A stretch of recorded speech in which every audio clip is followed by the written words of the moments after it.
اور طاقتور کو قانون کے نیچے لایا جائے. مدینہ کی ریاست کی میں بات کرتا ہوں. آج تک مدینہ کی ریاست کی زیادہ تر مسجدوں میں جمعے کے خطبے پہ ہم سنتے ہیں. ہماری زندگی اس کا کوئی تعلق نہیں ہے, کیونکہ کسی نے سمجھایا ہی نہیں ہے اس کو کہ وہ جب اللہ نے ہمیں حکم دیا تھا کہ نبی صلی اللہ علیہ وسلم کے راستے پہ چلو, وہ ہماری بہتری کے لیے اللہ نے حکم دیا تھا, کیونکہ وہ دنیا کی تاریخ کا سب سے بہترین ماڈل تھا. اس سے زیادہ ایک دنیا کی تاریخ میں انقلاب نہیں آیا جو کہ وہ ریاست قائم کر کے اور پھر ایک دنیا میں ایک ایسا ایک چینج آیا تھا, ایک ایسا انقلاب آیا تھا. تو وہی لوگ جو کہ حیثیت کوئی نہیں تھی دنیا کی, انہوں نے امامت کی. تو ہمیں حکم اس لیے دیا ہوا ہے کہ اگر آپ نے اس پاکستان کو ٹھیک کرنا ہے, جو آپ ہماری آبجیکٹو ریزولوشن میں لکھا ہوا تھا اسلامی فلاحی ریاست, تو وہ اس کا ماڈل وہی تھا, اور اس کی دو پرنسپلز کے اوپر اس کی بنیاد رکھی گئی تھی. ایک تھا انسانیت کے اوپر فلاحی ریاست, اور مجھے بڑی خوشی ہے کہ کل ہم نے اپنا ہیلتھ کارڈ, ہیلتھ انشورنس, یہ بڑے بڑے خوشحال ملکوں میں بھی اس طرح کا انیشیٹو نہیں لیا گیا کہ یونیورسل ہیلتھ کوریج کر دی کہ ہر شہری کے پاس ہیلتھ انشورنس کا یہ جو ہم نے اناؤنس کیا ہے, یہ ڈیولپڈ ملکوں میں بھی ایسے نہیں ہے. پریمیم دے کے انشورنس لینی پڑتی ہے. مفت انشورنس ہر خاندان کو دینا, یہ بھی ایک بہت بڑا ہیلتھ سسٹم کے اندر انقلاب ہے, اور فلاحی ریاست کی طرف ایک ہمارا بہت بڑا ہم قدم اٹھا چکے. لیکن یہ جو آج آپ نے کیا ہے, یہ ایک رول آف لاء کے لیے بہت بڑا قدم اٹھایا. دیکھیں مدینہ کی ریاست میں دو چیزیں پہلے آئی تھیں. 622 میں نبی صلی اللہ علیہ وسلم ہجرت کر کے مدینہ گئے, اور پہلے 5 سال بڑی مشکل سے امت مشکلوں کا سامنا کرنا پڑا, سروائیو کیا, کوئی خوشحالی نہیں تھی. لیکن ان 5 سالوں کے اندر دو چیزیں اسٹیبلش کر دی انہوں نے. ایک قانون کی بالادستی, اور انہوں نے جب ان کی جو حدیث ہے کہ تمہارے سے پہلے بڑی قومیں تباہ ہوئیں, جب طاقتور چوری کرتا تھا تو اس کو سزا نہیں ملتی تھی, اور جب کمزور چوری کرتا تھا تو اس کو سزا دیتے تھے, قوم تباہ ہو جاتی ہے. انہوں نے کہا تمہارے سے پہلے قوم تباہ ہو چکی ہے. تو آج اگر ہم آگے نہیں بڑھ سکے تو یہ نمبر 1 ایشو ہے پاکستان کا. جو سب سے بڑا پاکستانیوں کا احساس ہے وہ اوورسیز پاکستانی ہے. 90 لاکھ اوورسیز پاکستانی ہیں. ان کا جو سالانہ آمدنی ہے وہ 22 کروڑ پاکستانیوں کے برابر ہے. ان کے پاس پیسے بھی فارن ایکسچینج میں, ڈالرز میں ہیں. ان کے پیسے جو ریمیٹنسز بھیجتے ہیں اس کے اوپر اس وقت پاکستان چل رہا ہے, ایکسپورٹس کے اوپر نہیں چل رہا. لیکن یہ انویسٹ نہیں کرتے پاکستان میں. کیوں نہیں انویسٹ کرتے؟ میرا سب سے زیادہ تعلق اوورسیز پاکستانی سے اس لیے رہا ہے کیونکہ میں خود اوورسیز پاکستانی رہ چکا ہوں. میں 6 مہینے تو باہر کمائی کرتا تھا 18-20 سالوں تک. تو میں تو جانتا ہوں کہ ان کا مسئلہ کیا ہے. وہ صرف پاکستان میں انویسٹمنٹ نہیں کرتے کہ یہاں رول آف لاء نہیں ہے. ان کو اعتماد ہی نہیں ہے پاکستان کے انصاف کے نظام پہ. ان کو کانٹریکٹ انفورسمنٹ پہ کوئی اعتماد نہیں ہے. اور یہ سب سے بڑی رکاوٹ بنی ہوئی ہے ہمارے آگے بڑھنے. 22 کروڑ ہماری آبادی ہے, 90 لاکھ وہ باہر بیٹھے ہوئے ہیں. اور وہ جس وقت وہ اپنا یہاں انویسٹمنٹ لانی شروع کر دی پاکستان میں, جس میں ہر قسم کی نعمت اللہ نے دی ہے, جس وقت انہوں نے انویسٹمنٹ یہاں کرنا شروع کر دیا, ہمیں کوئی کسی کے پاس یہ ہاتھ پھیلا کے جانا نہیں پڑے گا. کبھی ہم IMF کے پاس جاتے ہیں, کبھی اپنے دوست ملکوں کے پاس جاتے ہیں کہ جو ہمیں قرضے دے دو. کیوں ہم کرتے ہیں؟ کیونکہ ہمارے سب سے بڑا مسئلہ یہ بنا ہوا ہے کہ کوئی کسی کو ہمارے رول آف لاء کے اوپر اعتماد ہی نہیں ہے. یہ جو ریکو ڈک کا کیس ہوا, آپ سوچیں کہ اس سے کتنا پاکستان کو نقصان ہوا, کتنے, یعنی وہاں سے اگر وہ مائنز چل رہی ہوتی ریکو ڈک کی, کتنا فارن ایکسچینج آنا تھا پاکستان میں. بجائے فارن ایکسچینج آنے کے اوپر ہمارے اوپر فائن ہو گیا. 6 ارب ڈالر کا فائن ہوا. اور وہ کیوں ہوا؟ کیونکہ انہوں نے یا تو کلوز یہ ہوتا نا کہ پاکستان میں کیس کا فیصلہ ہوگا جس طرح باہر ہوتا ہے.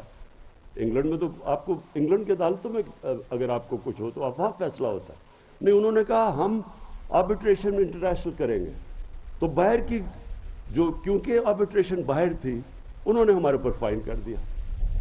تو اگر یہاں ہی ہمارا کیس ریزالو ہوتا، ہماری عدالتوں کے اوپر ہوتا، کیس بھی جلدی سے فیصلہ ہو جاتا، آئدر وے کیس کدھر بھی فیصلہ ہو جاتا، یا ہم فائن دے کے وہ کانیں شروع ہو جاتی چلنی، یا ان کے اگینسٹ جاتا پھر بھی ہماری وہ مائنز چلنی شروع ہو جاتی. لیکن کیونکہ انٹرنیشنل آربیٹریشن تھی، کتنی بڑی قیمت. میں تو صرف آپ کو ایک چیز بتا رہا ہوں، کتنے اور کیسز ہیں باہر سے آتے صرف اس وجہ سے وہ بڑے بڑے انویسٹرز پاکستان میں نہیں آتے. تو یہ جو آج آپ نے کیا فروغ، میں اپنی جوڈیشری سے، اپنی وکلا کمیونٹی سے، اس لیے میں ان سے اپیل کروں گا کہ اس کو اب امپلیمنٹ آپ نے کرنا ہے. ہم نے تو اپنا آپ کام کر دیا ہے کہ پہلی دفعہ پاکستان کی تاریخ میں ہم نے کرمنل سسٹم میں ریفارمز کر دی، لیکن یہ جب تک اب آپ کے اوپر ہے، ہماری جوڈیشری کے اوپر اور ہماری لائرز کمیونٹی کے اوپر، کہ اب آپ نے اس کو امپلیمنٹ کرنا ہے. دیکھیں رول آف لا انڈیکس پہ پاکستان کی کیا پوزیشن آئی ہے ابھی. جتنی بھی جو بھی سروے آتی ہے اس کے اندر پاکستان رول آف لا میں نیچے ہوتا ہے. آپ دنیا میں وہ ملک دیکھ لیں جو خوشحال ہیں، خوشحال ہو ہی نہیں سکتے جب تک وہ رول آف لا نہیں. سوئٹزرلینڈ دیکھ لیں، ابھی ورلڈ بینک کی سروے آئی ہے کہ رول آف لا انڈیکس کے اندر جو ملک سب سے اوپر ہے وہ سوئٹزرلینڈ ہے. لیکن 99% ان کو پوائنٹس ملے رول آف لا کے اندر. آپ اپنا یہ ناردرن ایریاز یہاں سے سارا نارتھ پہ چلے جائیں. میں سوئٹزرلینڈ دیکھا ہوا ہے، میں نے آسٹریا دیکھا ہوا ہے، میں نے اپنا سارا ناردرن ایریاز دیکھا ہوا ہے. آپ یقین کریں کہ آپ مقابلہ ہی نہیں کر سکتے جو خوبصورتی اس ملک میں ہے. سوئٹزرلینڈ آدھا ہے ہمارے ناردرن ایریاز کا سائز سوئٹزرلینڈ کا، لیکن کیونکہ وہاں رول آف لا ہے. سوئٹزرلینڈ کے اندر صرف اپنی ٹورزم کے اوپر وہ 60 سے 80 ارب ڈالر کماتے ہیں. 60 سے 80 ارب ڈالر. ہمارا تو پتہ نہیں 100 ملین ڈالر بھی نہیں آتا ہماری ایکسپورٹس یہ ٹورزم سے، یہ بھی نہیں آتا. تو یہ سوئٹزرلینڈ میں ایک آپ کے سامنے مثال ہے، ایک وہ ملک کیونکہ وہاں قانون کی بالادستی ہے، وہاں کوئی قبضہ گروپ نہیں آپ کو ملتا، وہاں کوئی کسی chief minister x chief minister کے چپڑاسی کے اکاؤنٹ میں 4 ارب روپیہ نہیں آ جاتا. وہ ہو ہی نہیں سکتا یہ چیزیں، وہ کوئی تصور ہی نہیں کر سکتا. یہ وہاں کوئی جا کے لنڈن بیٹھ کے اور اربوں روپے کی پراپرٹیز میں اور پھر اس کو پھول پھینک رہے ہیں لوگ، کیونکہ وہاں سارا سوسائٹی قانون کی بالادستی قائم کرتی ہے. سارا جو قوم ہے، آپ سوئٹزرلینڈ میں جا کے دیکھیں، آپ پبلک میں جائیں، آپ ایک کاغذ پھینکیں گے تو آپ کو آدمی کہے گا جی آپ نے کیوں سڑک پر یہ گند پھینکا. وہ سارا معاشرہ اس کے اوپر ہے. ہمارے لیے یہ مثال ہے. اور یہی نبی صلی اللہ علیہ وسلم نے سب سے پہلے مدینہ کی ریاست میں قائم کیا تھا. سب قانون کے سامنے ایک برابر تھے. یہودی بھی کیس جیت دیتا خلیفہ وقت سے، کیونکہ قانون کے سامنے سب ایک برابر تھے. اور ہمارا سب سے بڑا المیہ یہ ہے، اور یہ سب سے زیادہ اس وقت جہاد ہے کہ ہم کسی طرح طاقتور کو قانون کے نیچے لے کے آئیں. اور یہ جو آپ نے کیا ہے، یہ پہلا سٹیپ ہے اس طرف. ٹیکنالوجی کا آپ نے استعمال کیا. میں جب کرکٹ کھیلتا تھا میں نے بڑی کیمپین کی کہ نیوٹرل امپائر ہونے چاہیے. تب اپنے امپائر ہوتے تھے تو نیوٹرل امپائرز ہونے چاہیے. مجھے بڑی 6 سال میں نے کیمپین کری، بڑی مخالفت ہوئی. اور پھر میں نے ساتھ ساتھ ٹیکنالوجی کی بات کی کہ استعمال کرو، اس کی بڑی میرے اوپر تنقید ہوئی. ہمارے زمانے میں کرکٹ میں عام لڑائیاں ہوتی تھی فیلڈ کے اوپر کہ جی چیٹنگ ہوئی ہے. آج ٹیکنالوجی آ گئی ہے، نیوٹرل امپائر ہیں، میچ ہوتا ہے، جو ہارا ہے وہ ہار تسلیم کر لیتا ہے، جو جیتتا ہے وہ مان جاتا ہے. جو ہم کوشش کر رہے ہیں الیکشن کمیشن میں ای وی ایم مشین سے، ہم بھی ٹیکنالوجی لے کے آنے کی کوشش کر رہے ہیں. لیکن یہ جو ٹیکنالوجی آپ جوڈیشل سسٹم میں لے کے آئیں گے، میں آپ کو سب سے زیادہ فائدہ اس کو ایک عام آدمی کو ہوگا، جو بیچارہ طاقتور ہے، بیچارہ میں کہہ رہا ہوں جو اس ملک میں طاقتور ڈاکو ہے، اس کو تو اس سسٹم نے بڑا فائدہ پہنچایا، لیکن عام آدمی اس کو ضرورت ہے ان ریفارمز کی. اور جیسے جیسے ہم پروٹیکشن دیتے رہیں گے اپنے لوگوں کو، اللہ کی برکت آئے گی اس ملک میں. ابن خلدون کہتا میرا تجزیہ ہے، اور وہ بہت بڑا اسکالر تھا، اس نے کہا میرا تجزیہ ہے میری زندگی کا اور قرآن کو جتنا بھی میں نے مطالعہ کیا ہے، کہ اللہ نے انسان کو صرف زمین میں بھیجا ہی ایک وجہ سے ہے کہ اس کی زمین میں انصاف قائم کرو. تو معاشرے کے اندر جب تک انصاف نہیں ہوگا خوشحالی نہیں آئے گی، جو کہ مدینہ کی ریاست میں تھا. پہلے انصاف قائم کیا، پہلے انہوں نے فلاحی ریاست قائم کی وسائل کے باوجود، اور پھر وہ خوشحالی آئی جو کہ دنیا کی تاریخ میں کبھی بھی اس طرح کی چینج نہیں آیا ایک معاشرے کے اندر جو اس کے بعد آیا.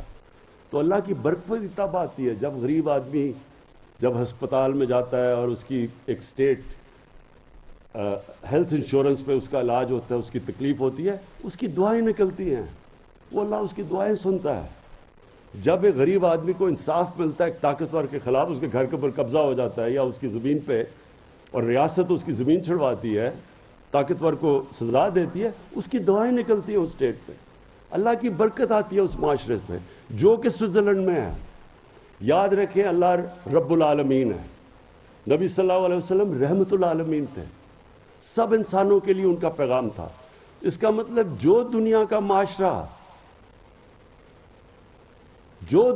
معاشرہ ان کے حکم پہ چلے گا وہ خوشحال ہو جائے گا، اس کو اللہ کی برکت آئے گی اس معاشرے پہ. تو اگر اسکینڈینیویا میں سب سے زیادہ ان کی سنت پہ لوگ چل رہے ہیں، یعنی وہاں انصاف بھی قائم کر رہے ہیں، انسانیت کا بھی نظام ہے، جانوروں کو وہ حقوق دے دیتے ہیں، انسانوں کو تو چھوڑیں، تو اللہ کی برکت آنی ہے وہاں.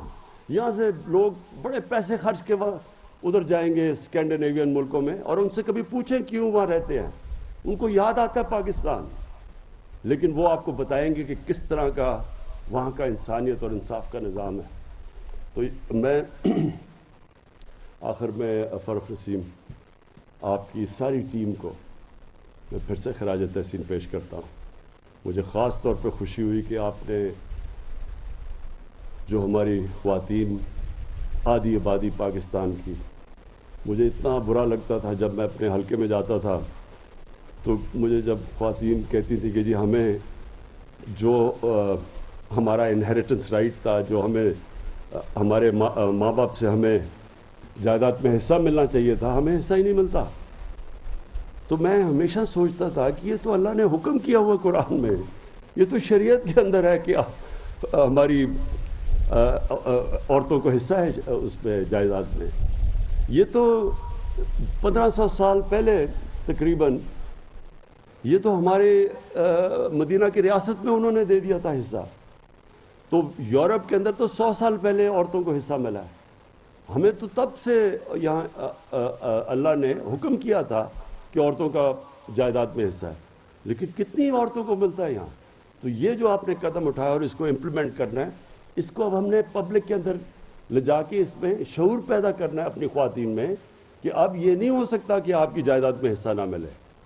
اب قانون میں امپلیمنٹیشن کا طریقہ دیا ہوا ہے، تو یہ بھی بہت بڑا کام کیا ہے. اور انشاءاللہ جس طرح آپ نے کہا کہ یہ پاکستان میں ایک ڈیفائننگ مومنٹ ہے. ہم نے یہ جو اب لا ریفارمز لے کے، اور مجھے پتہ ہے کہ اس کے اندر ہم اصلاحات کرتے جائیں گے، مشاورت ہوتی جائے گی، کیونکہ یہ کوئی جو ریفارمز ہیں وہ ایک ڈائنامک پروسیس ہے، وہ سارا وقت اجتہاد مشاورت سے ریفارم پروسیس چلتا رہے گا. لیکن آپ نے جو بنیاد رکھ دی ہے، اور یہ واقعی جس طرح آپ نے کہا یہ ایک ڈیفائننگ مومنٹ ہے پاکستان کا. پھر سے مبارک دیتا ہوں آپ کو.